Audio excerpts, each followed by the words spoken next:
Have you ever felt like life is just throwing challenges at you, and no matter how hard you try, nothing makes sense?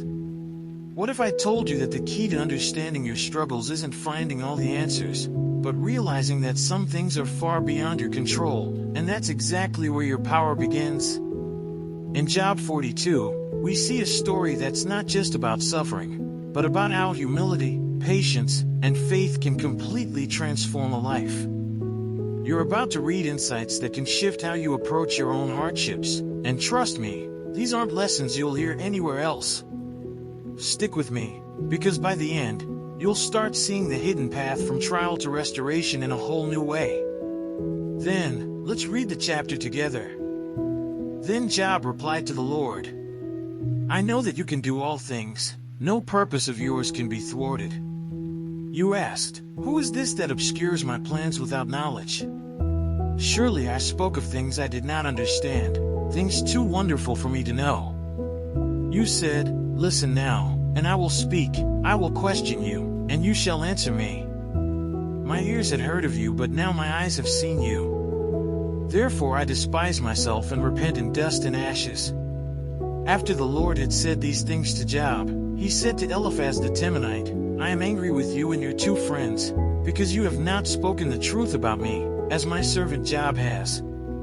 So now take 7 bulls and 7 rams and go to my servant Job and sacrifice a burnt offering for yourselves. My servant Job will pray for you, and I will accept his prayer and not deal with you according to your folly. You have not spoken the truth about me, as my servant Job has." So Eliphaz the Temanite, Bildad the Shuhite, and Zophar the Naamathite did what the Lord told them, and the Lord accepted Job's prayer.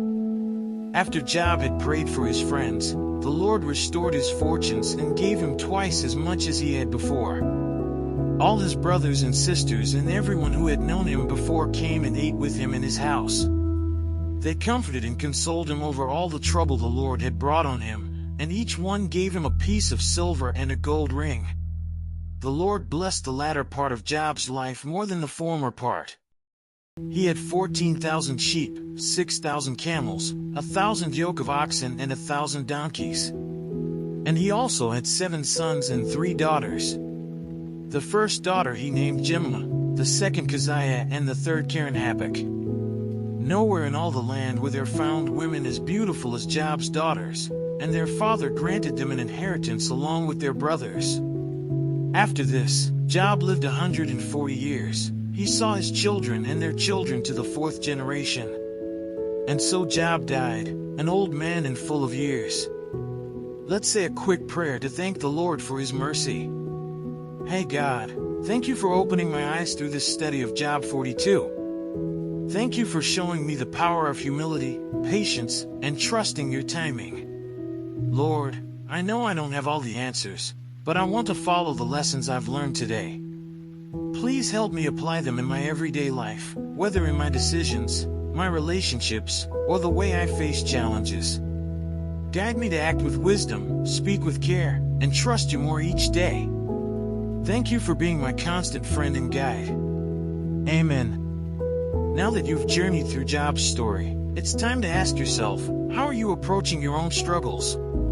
Are you trying to force answers, or are you willing to pause, reflect, and let patience and humility guide you? Think about areas in your life where restoration is needed, relationships, finances, personal growth, and ask, what's one step I can take today to align with integrity and faith? Remember, true change comes not from rushing, but from steady, faithful action.